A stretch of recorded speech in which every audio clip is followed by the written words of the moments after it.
आप ही के नाम पर सहमति है। इस पार्टी में कुछ बच गया है क्या?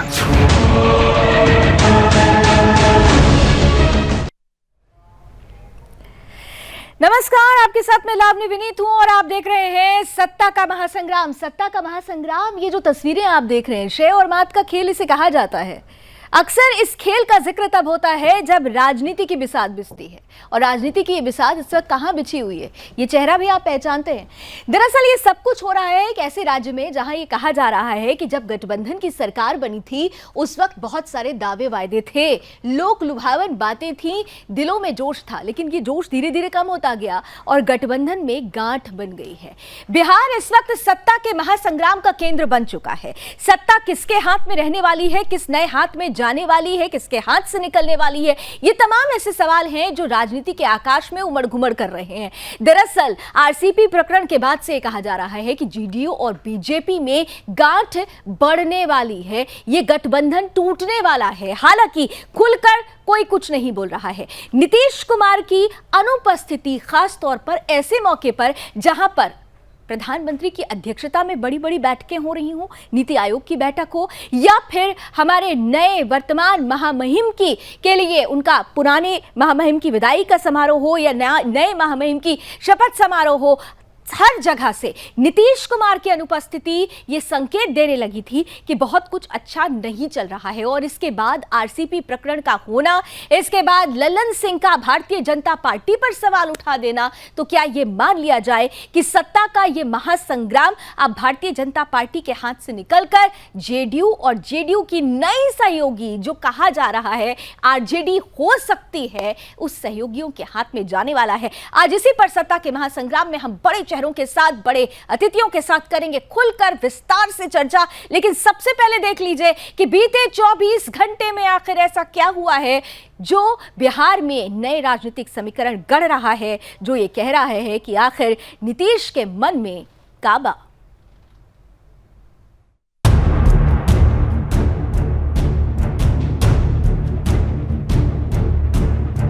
अगर इस समय बिहार में चल रही राजनीतिक उठापटक की ओर नजर घुमाई जाए और नीतीश कुमार से पूछा जाए कि बिहार में काबा, तो उनका एक ही जवाब होगा कि बिहार में बवाल बा। इन दिनों बिहार में सियासी हालात कुछ डगमगाए हुए से हैं। सियासत करवट लेने की तैयारी कर रही है, कुछ बड़ा खेल चल रहा है। बीजेपी और जदयू में कुछ भी ठीक नहीं चल रहा है। जिस तरह से मुख्यमंत्री नीतीश कुमार और बीजेपी के बीच बीते कई दिनों से कोल्ड वॉर चल रही है, उसे देखकर जानकारों का कहना है कि 11 अगस्त से पहले बिहार में एनडीए की सरकार गिर जाएगी और नीतीश आरजेडी के साथ मिलकर फिर से सरकार बनाएंगे। इतना ही नहीं, खबर ये भी है कि 10 से 12 तारीख के बीच तेजस्वी यादव ने भी अपने सभी विधायकों को पटना में ही रहने का निर्देश दिया है और विधायकों की बैठक भी तेजस्वी ने बुलाई है। सियासी गलियारे में चर्चा ये भी है कि नीतीश कुमार एक बार फिर बीजेपी का दामन छोड़ राजद के साथ जाने वाले हैं। आने वाले दिन बिहार की सियासत में काफी अहम रहने वाले हैं। अब इन कयासों में कितना दम है, आने वाले 1-2 दिन में तय ही हो जाएगा कि बिहार की सत्ता किस ओर जाने वाली है। लेकिन ऐसे में बड़ा सवाल ये उठता है कि सबके बीच नीतीश कुमार बिन पेदी का लोटा तो नहीं बन जाएंगे। बहरहाल इन सवालों के जवाब तो वक्त ही दे पाएगा। फिलहाल तो बिहार का सियासी संकट थमता हुआ नजर नहीं आ रहा है। Bureau report, Sudarshan news.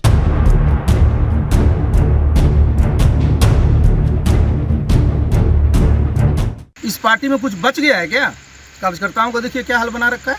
साल भर से कार्यक्रम किया है क्या, जिसके लिए हम बता रहे हैं लास्ट हमारा 4 जुलाई का प्रोग्राम था। क्या प्रोग्राम उसके बाद किया? देखिए, मैं इन सब चीज़ों पर करने के बाद प्रकाश जी मुझे लगा कि भाई, मैं सोचा कि भाई चलिए बहुत हो गया। अब मैं सीधे सीधे इस पार्टी की प्राथमिक सदस्यता से इस्तीफा आपके माध्यम से कर रहा हूँ। चिट्ठी में अभी भेज दूँ। आगे क्या होगा हम नहीं कहेंगे, लेकिन जरूर है कि हम लोग जो है अभी एनडीए जो है माने एक साथ है। कब तक ही तो नहीं कहेंगे, अभी तो चल रही है ना सरकार। अभी सरकार चल रही है, जो आप कयास लगा रहे हैं विधायक दल की बैठक जो है वो हमारे अभी देख रहे हैं कि पार्टी में जो अभी तुरंत माननीय पूर्व के राष्ट्रीय अध्यक्ष जी के जो उन्होंने त्यागपत्र दिया है, तो बहुत सारी की बात है जो जिसके लेकर हम लोग बैठ रहे हैं। जो हमारे माननीय सर्वमान्य नेता विधायक दल के नेता माननीय मुख्यमंत्री नीतीश कुमार जी बैठक बुलाए हैं माननीय विधायक लोग को। आप ही के नाम पर सहमति है। अरे भाई, भारतीय जनता पार्टी तय करेगा कि जदयू का कौन मंत्री होगा। तो अगर जदयू का मंत्री भारतीय जनता पार्टी तय कर रहा था तो ये तो मालूम है ना कि आप क्या कर रहे थे। हमने जो बात कही थी वो सच साबित हुई और मुख्यमंत्री जी को उन्होंने खुद कहा, उन्होंने सूचना दिया, मुख्यमंत्री जी ने कहा कि जाइए बनिए। तो जाके मुख्यमंत्री ने कहा कि जब हो ही गया तो जाके बनिए, तो बन गए। तो देखिए, बड़ी सधी हुई प्रतिक्रिया भारतीय जनता पार्टी की तरफ से आती है। सब कह रहे हैं कि सब कुछ ठीक है, कुछ भी आप कयास लगाइए, लेकिन ऐसा कुछ होने वाला नहीं है। लेकिन जब आप लल्लन सिंह जी को सुनते हैं तो उनकी प्रतिक्रिया कहीं ना कहीं से उस आक्रोश को बताती है, दिखाती है, जो ये कह रही है कि कुछ भी हो सकता है। यहां तक कि सूत्रों के हवाले से ये खबर आ रही है कि 11 तारीख तक जेडीयू बीजेपी से अपना दामन अलग करके इस गठबंधन की गांठ को खोल सकती है। गठबंधन की गांठ बनी रहेगी या खुल सकती है? आइए चर्चा की शुरुआत करते हैं। हमारे साथ आज के मेहमानों से, आज के अतिथियों से अब आपका परिचय कराती हूं। हमारे साथ इस वक्त स्टूडियो में मौजूद हैं सुदर्शन न्यूज के रेजिडेंट एडिटर और सीनियर पॉलिटिकल एनालिस्ट भी मैं कहूंगी। हमारे साथ मुकेश कुमार जी स्टूडियो में जुड़ चुके हैं। मुकेश जी, बहुत बहुत स्वागत है। साथ ही साथ हमारे साथ जुड़ चुके हैं जाने माने राजनीतिक विश्लेषक हैं अविनाश सिंह जी, जुड़ चुके हैं। अविनाश जी, आपका भी बहुत स्वागत। और आरजेडी का पक्ष रखने के लिए हमारे साथ जुड़ रहे हैं राहुल तिवारी जी। राहुल जी, आपका भी बहुत बहुत स्वागत है।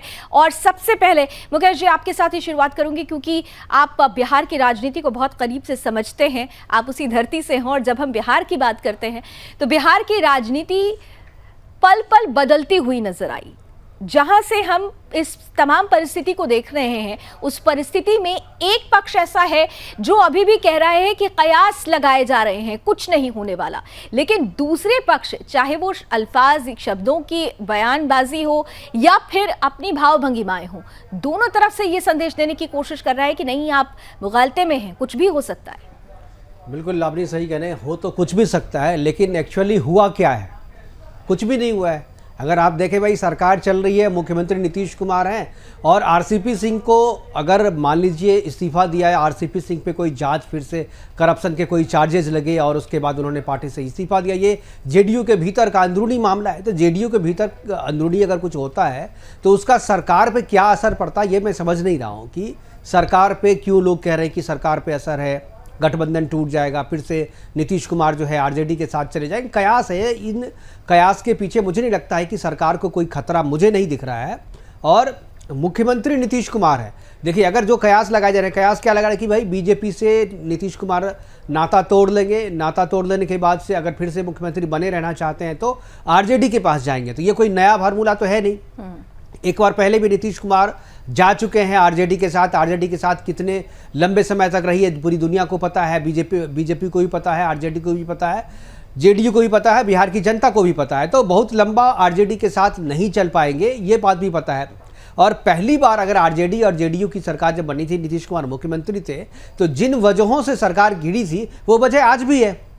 तो वो उन वजहों से समझौता करके नीतीश कुमार फिर से मुख्यमंत्री बनेंगे। और आरजेडी फिर क्यों बनाना चाहेगी, नीतीश कुमार को मुख्यमंत्री क्यों बनाना चाहेगी आरजेडी, ये तो सवाल है ना। आरजेडी चाहेगी कि हम मुख्यमंत्री बने, हमारी पार्टी से मुख्यमंत्री बने।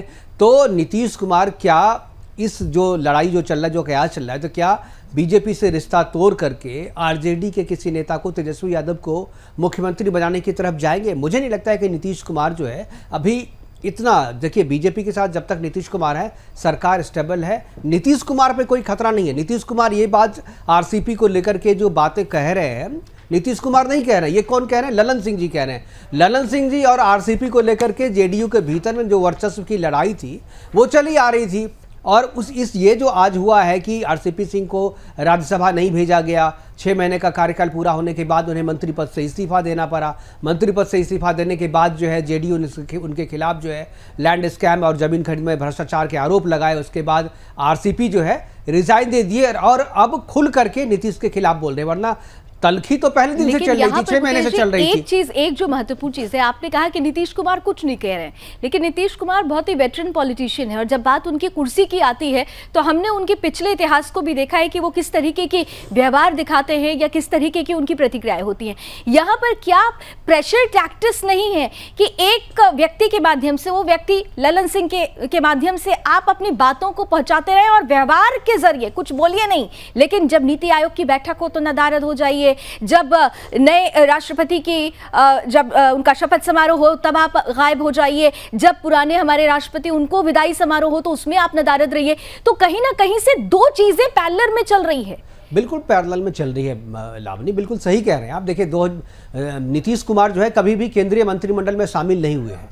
14 में भी जब सरकार थी तो नीतीश का कोई भी मंत्री जो है वहाँ पे नहीं था। उस समय ये कहा जा रहा था कि मंत्री पद को लेकर के है कि नहीं, हमें 2 मंत्री कैबिनेट का चाहिए, वो एक राज्य मंत्री और एक जो है कैबिनेट की मंत्री पद मिल रहा था इनको। वो बात चली, 5 साल तक जेडीयू का कोई मंत्री नहीं रहा, दूसरे कार्यकाल में मंत्री भी नहीं रहा, आखिरी में आकर के ये आरसीपी सिंह वहाँ पर गए थे। तो नीतीश कुमार जो है इस पूरे प्रकरण में आप ये देखिए, अगर कोई आदमी बार्गेन करता है तो अपने फायदे के लिए नहीं करता है। तो फायदा क्या है, नीतीश कुमार क्या चाहेंगे, अधिक से अधिक मुख्यमंत्री बने रहना चाहेंगे वो जो है। तो अब जो है अगर बीजेपी को वो करें, ठीक है, बीजेपी के साथ तलखी बढ़ेगी और हो सकता है ये जो तलखी है वो आने वाले 2024 का जो चुनाव है हो सकता है जेडीयू अलग हो जाए। लेकिन मुझे अभी तत्काल मुझे नहीं लगता है कि कोई बहुत ज़्यादा जो है सरकार पे कोई फर्क पड़ने वाला है, या नीतीश कुमार इतने बेवकूफ़ मुझे नहीं लगते हैं और इतने रणनीतिकार, उनकी रणनीति ये मुझे नहीं लगती अभी कि वो बीजेपी का दामन छोड़ करके आरजेडी का दामन थाम लेंगे और उसके बाद चुनाव में जाएंगे। मुझे नहीं लगता है कि 2024 का चुनाव वो आरजेडी के साथ होकर के जाएंगे, क्योंकि 2024 का इक्वेशन जो है अभी से लोगों को पता है कि ये इक्वेशन जो है बीजेपी के पक्ष में है। और अगर ऐसा करते हैं तो विक्टिम कार्ड जो है बीजेपी खेलेगी और बीजेपी जो अकेले बूते अपने बूते चुनाव लड़ने का जो दम भरती है वो इसी इक्वेशन के बाद करेगी। कहीं ना कहीं इसका पॉलिटिकल माइलेज होगा। अविनाश जी, मैं आपके पास आ रही हूँ, लेकिन उससे पहले क्योंकि आरजेडी की बात आई है और आरजेडी से हमारे साथ राहुल जी जुड़े हुए हैं, उनके मन में इस वक्त क्या चल रहा है जरा उनके मन की भावनाओं को भी समझ लेते हैं। राहुल जी, देखिए बीजेपी के लिए एक जो परिस्थिति है, जैसा कि अभी मुकेश जी भी एक्सप्लेन कर रहे थे और बहुत सारी चीजें हम देख भी रहे हैं कि अगर यहाँ पर ऐसी स्थिति बनती है कि आपके साथ जेडीयू को जाना पड़ता है, अगर ऐसा होता है तो ये फायदेमंद बीजेपी के लिए ही होने वाला है और आपको कहीं ना कहीं से विलन के रूप में प्रस्तुत कर दिया जाएगा। कहीं ना कहीं से इसकी सुगबुगाहट भी शुरू हो चुकी है। राहुल जी, राहुल जी को मैं सुन नहीं पा रही हूँ, राहुल जी की आवाज जरा तेज करें। राहुल जी प्लीज कंटिन्यू करें।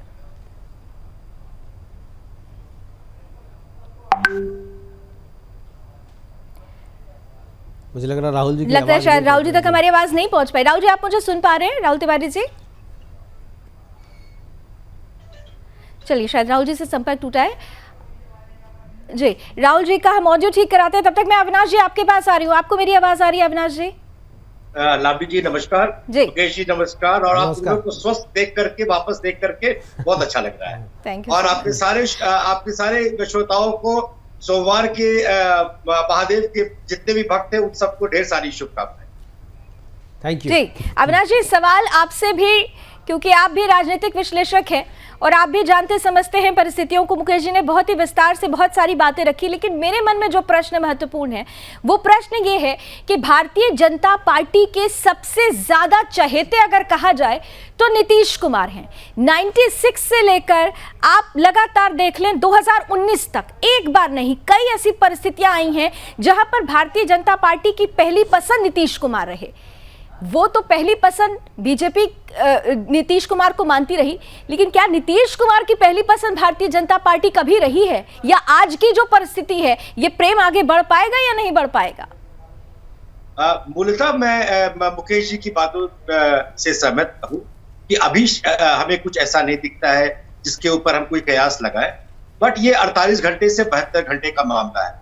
और मैं अपने बातों को 3-4 भागों में, छोटे छोटे भागों में तोड़ूंगा। और किसी भी जाति का अगर नाम आए तो इसका मतलब नहीं कि कोई चैनल या मैं जातिवाद फैला रहे हैं, पर जाति एक सोशल स्ट्रक्चर के रूप में, एक सोशल स्टेटा के रूप में मैं बोलूंगा। ये मूलतः ये लड़ाई का कारण जो है वो आरसीपी सिंह जो कुर्मी जाति से आते हैं और विजय जो वहां के स्पीकर हैं बिहार के, जो भूमियार जाति से आते हैं। नीतीश बाबू का एक पर्सनल जो लड़ाई है, जो स्पीकर के साथ, शायद उनका नाम विजेंदर है, उनके साथ उनका पर्सनल लड़ाई है। और नीतीश जी चाहते हैं कि भाजपा अपने घुटनों पे आकर के विजेंदर जी को अपने स्पीकर पद से हटा दे।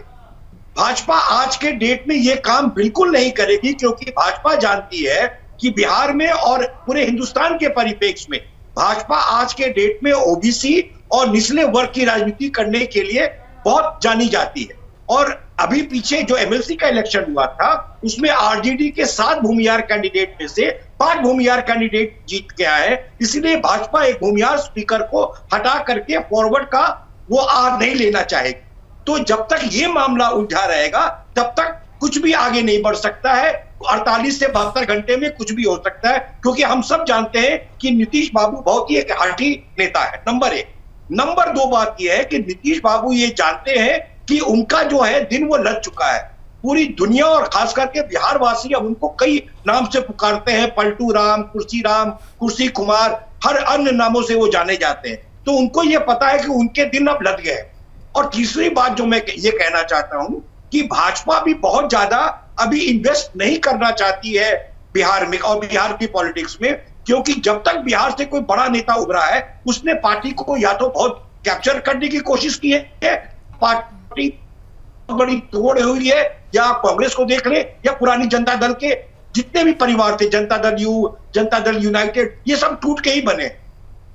तो भारतीय जनता पार्टी जेपी के जमाने से ये जानती है कि अगर बिहार में इन्वेस्ट करेंगे तो जातीयता की राजनीति होगी, और अभी वो ओबीसी की राजनीति, ईबीसी की राजनीति करके बहुत ही सक्षम रूप से अपने वोट को संगठित कर रहे हैं। 32 से 34% का वोट संगठित कर रहे हैं। जहां तक फॉरवर्ड का सवाल है, उन्होंने 2-4 लोगों को राज्यसभा में, जैसे कि एक विवेक ठाकुर है, एक आध स्पीकर का पद, एक एमएलसी है हमारे देवेश चंद्र ठाकुर या देवेश ठाकुर, इस तरह के 2-4 नेता को उन्होंने सामने लाया है, बस सिर्फ ये दिखाने के लिए।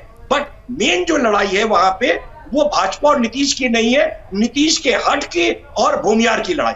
आप कह रहे हैं नीतीश के हट के और भूमिहार की लड़ाई है, मैं इस पर दोबारा लौटूंगी, लेकिन मुझे लगता है राहुल तिवारी जी को अब हमारी आवाज पहुंची होगी। राहुल जी, अब आप मुझे सुन पा रहे हैं? बिल्कुल सुन रहे हैं। राहुल जी, परिस्थितियां ऐसी कह रही हैं कि जो भी यहाँ पर हो रहा है बिहार में, कहीं ना कहीं से इसके लिए जो बिसात बिछाई गई वो आरजेडी की तरफ से बिछाई गई, और इसकी शुरुआत तब हो चुकी थी जब इफ्तार पार्टी में नीतीश कुमार को चाचा कहते हुए तेजस्वी यादव लेने पहुंचे थे, सांसद नजर आए थे। क्या कोई भूमिका आप लोगों ने निभा दी? ऐसे आरोप लग रहे हैं यहाँ पर। नहीं, ऐसा कोई बात नहीं है। आप देखे होंगे कि जदयू के जो राष्ट्रीय अध्यक्ष हैं और ललन जी का कल प्रेस कॉन्फ्रेंस में स्पष्ट कर दिया कि उनका जो है उनके पार्टी के प्रति भारतीय जनता पार्टी का रवैया ठीक नहीं रहा। उनका कहना है कि चुनाव में चिराग पासवान जो चुनाव लड़े, जहां जहां जदयू लड़ी वहां चिराग पासवान लड़े, जहां भाजपा लड़ी वहां नहीं लड़ी, तो जिसके कारण जदयू को सीट कम आई। उस समय से माननीय मुख्यमंत्री जी आहत है इस बात को लेकर। दूसरा समस्या ये हुआ होगा कि केंद्र में जो सरकार बनी उसमें जदयू जो है, जदयू की जो पार्टिसिपेशन होता है केंद्र में, वो सही ढंग से नहीं मिल पाई।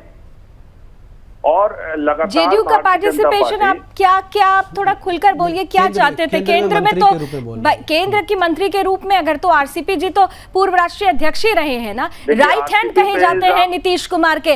अब वो पहुंच गए केंद्र में, तो उन्हीं का तो चेहरा थे।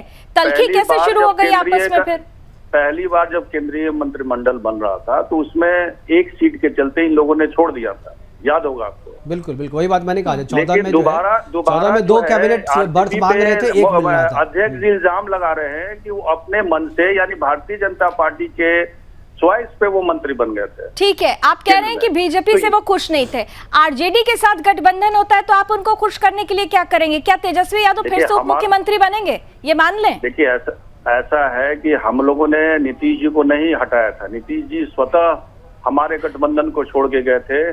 चुनाव में हम लोग की गठबंधन पूर्ण बहुमत यानी 50 में हम लोग भारतीय जनता पार्टी को समेट दिए थे, और एकाएक जो है राहुल तिवारी जी, जहां तक मैं अगर गलत नहीं हूं, और मुकेश जी मुझे करेक्ट कीजिएगा कि ये गठबंधन इसलिए वो गठबंधन से हट गए थे क्योंकि उनकी चाहत हमेशा से मुख्यमंत्री पद की थी और अब तेजस्वी नई भूमिका में आना चाहते थे और इसीलिए ये परिस्थितियां बनी थी। लेकिन सवाल मुकेश जी आपके पास में आती हूँ और फिर और बाकी के मेहमानों के साथ जाती हूँ। मैं देख पा रही हूँ आप डॉक्टर धर्मेंद्र कुमार जी भी हमारे साथ जुड़ चुके हैं, प्रदेश महासचिव जेडीयू से। डॉक्टर धर्मेंद्र, आपका बहुत बहुत स्वागत। उम्मीद करती हूँ आपको मेरी आवाज पहुंच रही होगी।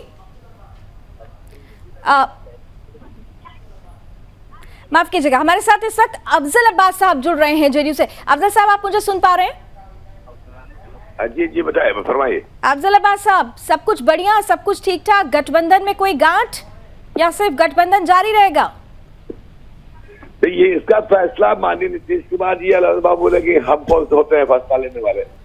ये तो पार्टी के सुप्रीमो का अधिकार है, उनका विशेषाधिकार है। वो जानकारी तो आपको होगी ना कि आपकी पार्टी में क्या होने वाला है, क्या हो सकता है अगले 48 घंटे में? देखिए, अगले 48 घंटे या 72 घंटे में जो भी होगा वो आपके सामने, मीडिया के सामने आ जाएगा। लेकिन जहां तक मैं पार्टी का प्रवक्ता नहीं हूँ, पार्टी का अपना सिपाही हूँ, तो इस नाते जो भी हो रहा है वो पार्टी अपने लेवल पर अपने हित की सोचती है, उस विचार के आधार पर काम करेगी। अब क्या हो रहा है और आप बोले 48 घंटे में क्या होगा? पार्टी का हित कहाँ है सर?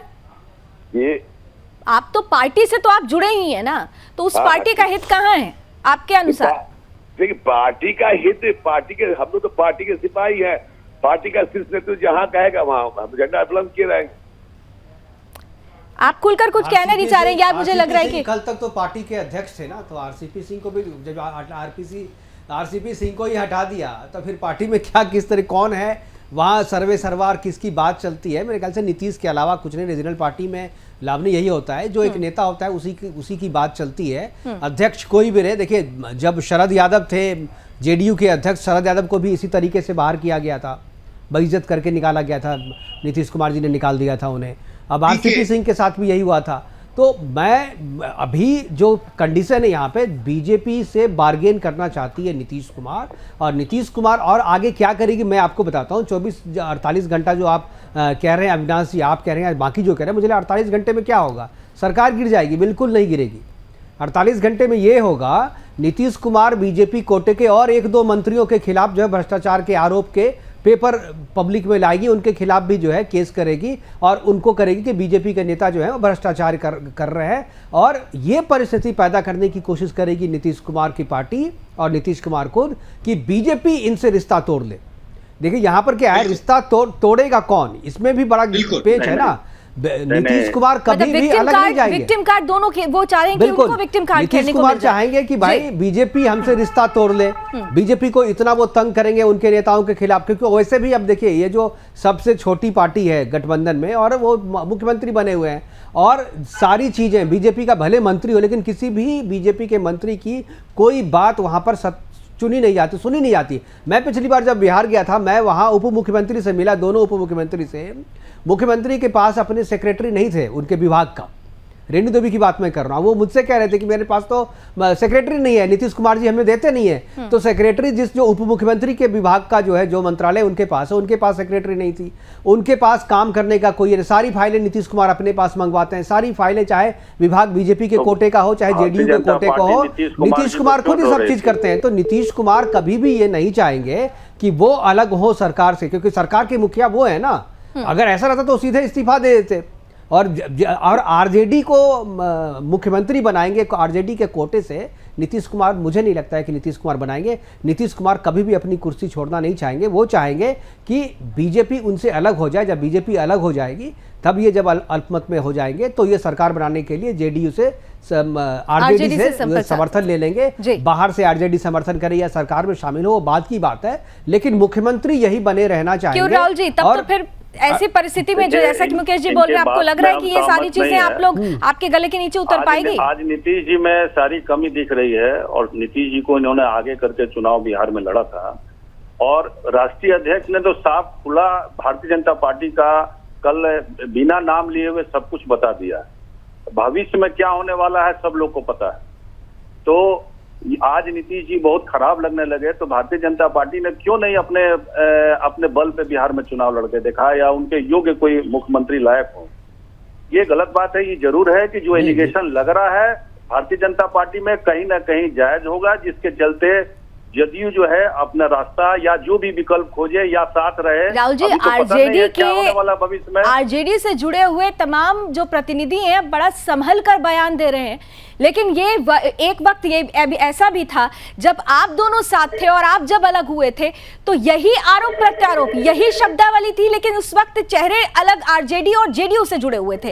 आज आप लोगों को नीतीश कुमार विक्टिम नजर आते हैं, लेकिन जब आपके साथ सरकार में थे तब भी तो ये परिस्थितियां बनी थी, आप पर बहुत सारे सवाल खड़े किए गए थे। जी जो भारतीय जनता पार्टी से जब अलग हुए थे तो उस समय इन लोग का बयान देखिए, जब साथ हैं तो बयान देखिए। ये राजनीति में अच्छा, आज की तारीख में अगर नीतीश कुमार सरकार, जैसा कि हालांकि जैसे जो तमाम परिस्थितियां बन रही हैं, अगर सरकार गिर जाती है, अगर जेडीयू अलग होती है और आरजेडी के साथ गठबंधन करती है, तो ये मैं मान लूं कि नीतीश कुमार ही मुख्यमंत्री होंगे और तेजस्वी यादव उप मुख्यमंत्री के तौर पर अपने आप को रिप्रेजेंट कर पाएंगे। ये क्वेश्चन लावनी, मुझे लगता है टेक्निकली ये क्वेश्चन गलत है। पार्टी के साथ जाएंगे नहीं, तिवारी जी मैं मेरा एक सवाल है, सरकार कैसे गिरेगी? सरकार किसकी है? सरकार नीतीश जी की है ना। सरकार तो मुख्यमंत्री तो नीतीश, सरकार जब भी बहुमत चाहिए। हाँ तो बहुमत है इनके पास, बहुमत है। अब ऐसा थोड़ी है नीतीश कुमार अपने ही सरकार को अल्पमत में ले आएंगे।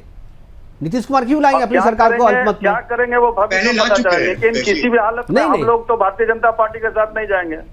नहीं, लेकिन मुकेश जी, अगर वो विक्टिम कार्ड खेलना चाहते हैं, जैसे कि परिस्थितियां जो बन रही है, अगर उन्होंने आरसीपी पर सवाल उठाए हैं भ्रष्टाचार के, तो राइट हैंड कहे जाते थे, पहले हमने ये देखा है। बीजेपी के साथ तब की दूरी बढ़ी है बीजेपी के साथ, और आरसीपी सिंह के मामले में वो पूरी तरीके से बीजेपी को वो कह रही है कि बीजेपी ने ही ये किया है, और बीजेपी जेडीयू के भीतर में सेंधमारी की कोशिश कर रही थी आरसीपी के जरिए, चिराग के जरिए। तो पहले उन्होंने बढ़ाया, उसके बाद मंत्री बने हैं माननीय प्रधानमंत्री जी के चलते।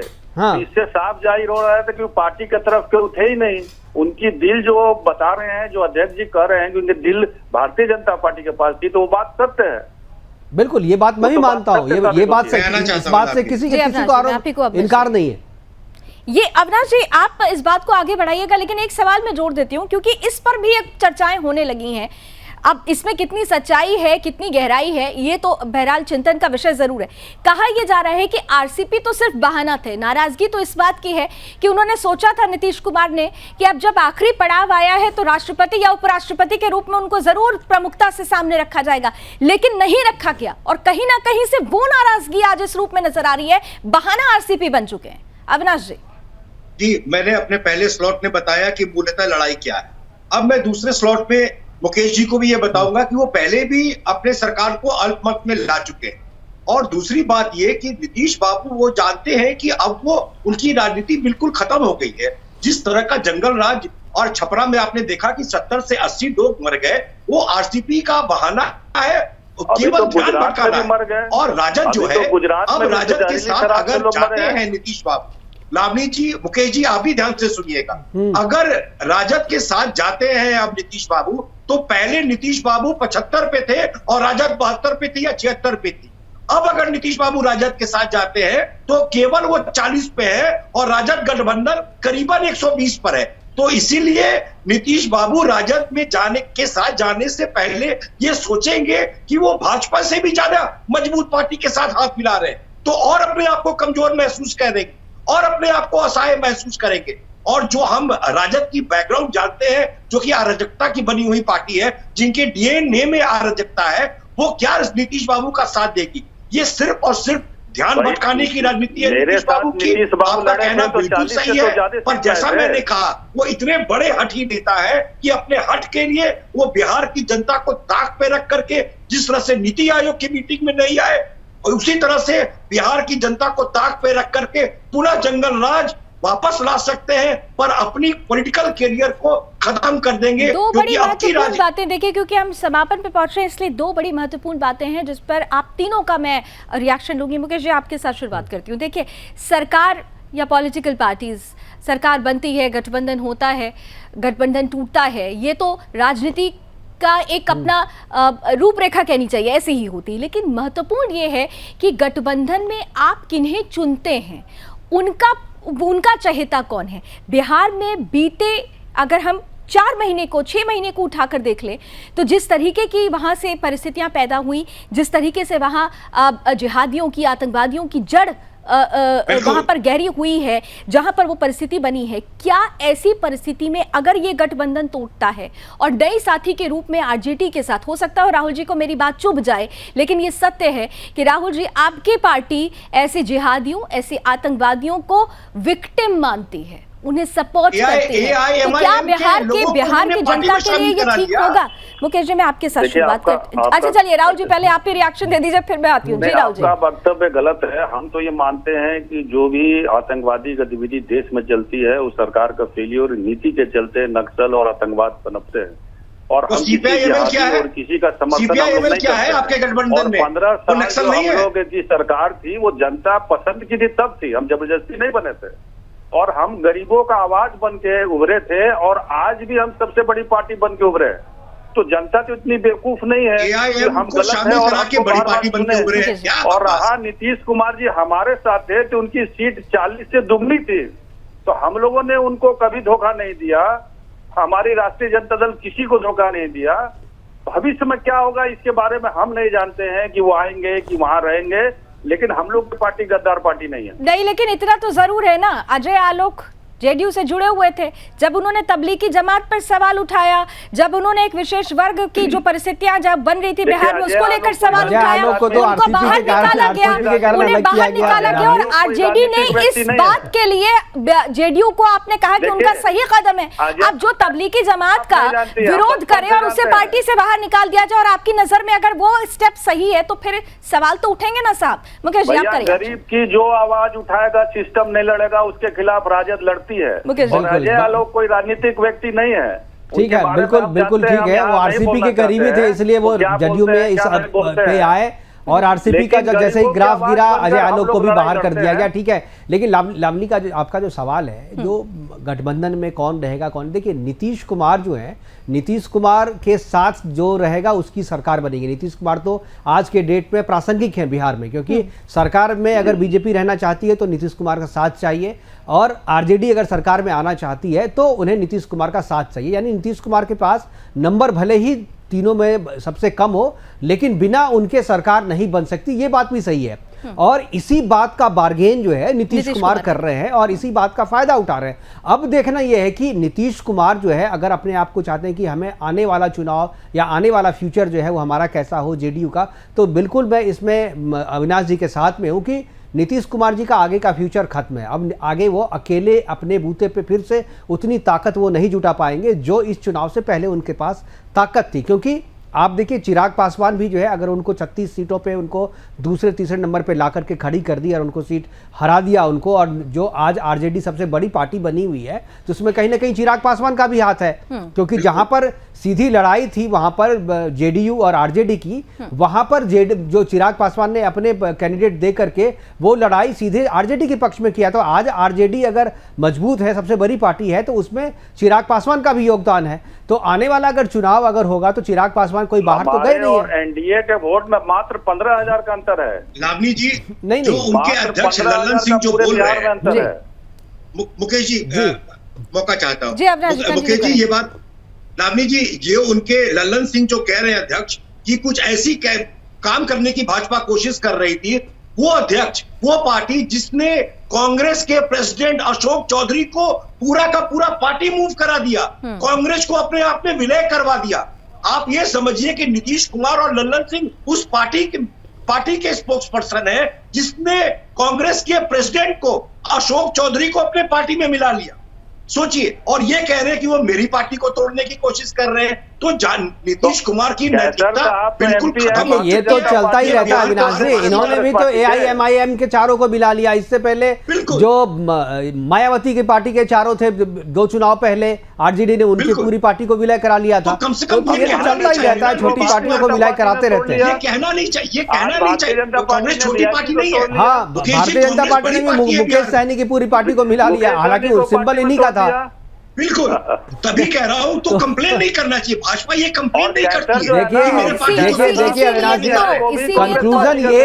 कंक्लूजन ये है कि बार्गेन का गेम चलता रहेगा, सरकार भी चलती रहेगी, नीतीश कुमार जो है वो बीजेपी पे दबाव बनाए रखेंगे और लेकिन सबसे छोटी सबसे पार्टी बड़ी होने बात के ये है ना बावजूद कि सरकार अपने इससे बूते चलाते पॉलिटिकल रहेंगे। माइलेज क्या मिलेगा? सवाल ये उठ रहा है कि यहाँ पे पॉलिटिकल माइलेज क्या मिलेगा फिर नीतीश कुमार कि को? बिहार में 36% एक मुश्त वोट अगर किसी के पास है तो वो भाजपा के पास है। कुछ भी नहीं, राजद लेकिन के भाजपा पास भी कुछ नहीं कर 24 से पाएगी। 25% है। आज की स्थिति बिल्कुल। में भाजपा जो है जैसा नीतीश जी कहेंगे वैसा ही करना पड़ेगा बिहार में। बिल्कुल। भाजपा के पास कोई इलेक्शन दूसरा के चारा 6 नहीं महीना पहले है। अमित शाह भाजपा अगर किसी आरजेडी को ने रोकना कह रहे चाहती है कि तो वही होंगे उनको CM। नीतीश के जायज नाजायज सभी बातों को मानना पड़ेगा। ठीक है, लेकिन मेरा पार्टी के पास अब अपना स्पीकर वोट को नहीं है, हटाते या इसीलिए नहीं वो हटाते ये देखना है किसी भी मुकेश। हालत में नीतीश जी को रखना चाहते हैं। इन लोगों के पास अपना वोट नहीं है। ठीक है, आप सभी ये कह रहे हैं कि नीतीश अरे आप मजबूरी क्या है बात कर रहे हैं? सरकार अपना में वोट रहने नहीं के है। लिए और किसी भी अरे पार्टी के बंगाल लिए। में 40% लेकिन वोट है मुकेश जी, एक आखिरी सवाल देखिए, महत्वपूर्ण ये है कि 40% नीतीश वोट तो कुमार बंगाल में है। जी ठीक है अविनाश जी, मुकेश जी, नीतीश कुमार के साथ अभी जो परिस्थिति बनी हुई है, आप सब कह रहे हैं कि बीजेपी का अगर नीतीश कुमार हट जाते हैं तो बड़ी मुश्किलें हो जाएंगी, लेकिन क्या आपको नहीं लगता कि जो परिस्थितियां बनी हैं, नीतीश कुमार का अगर इतिहास उठाकर देखा जाए तो हमेशा ये देखा गया है कि जहां पर फायदा रहा है नीतीश उधर गए हैं। क्या ऐसी परिस्थिति में अगर नीतीश कुमार कोई कदम उठाते हैं तो क्या वो भारतीय जनता पार्टी के लिए फायदेमंद नहीं होगा? क्या बिहार की जनता इस चीज को नहीं देखेगी? क्या बिहार की जनता ये भी नहीं मानेगी कि नीतीश कुमार के दिन अब उबर रहे हैं? एक समय होता है, एक समय खत्म हो रहा है। लीडर नहीं है बिहार में भाजपा। बिल्कुल बिल्कुल सही बात है। भाजपा में कोई लीडर नहीं है अभी आपके पास और भाजपा को अभी नीतीश के बूते ही रहना है। और जो 3 साल का अभी कार्यकाल भी बचा हुआ है ना, तो 3 साल में अगर मान लीजिए नीतीश कुमार आरजेडी के साथ जाकर के सरकार बना भी लेते हैं तो आपको क्या लगता है जो बीजेपी उनको सरकार चलाने देगी? कभी नहीं होगा ऐसा। इसलिए इस बात को नीतीश भी जानते हैं।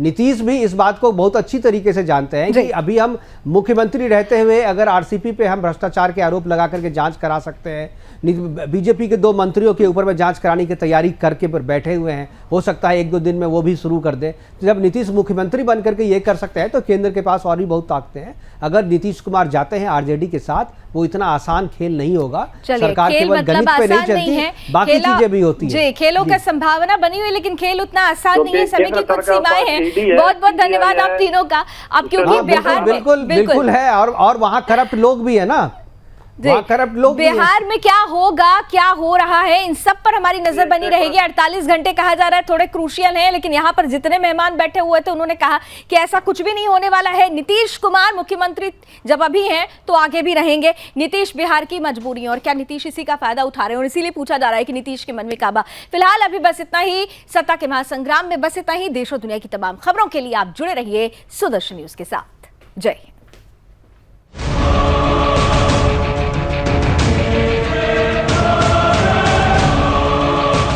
क्या होगा हम नहीं कहेंगे। आप ही के नाम पर सहमति है। इस पार्टी में कुछ बच गया है क्या?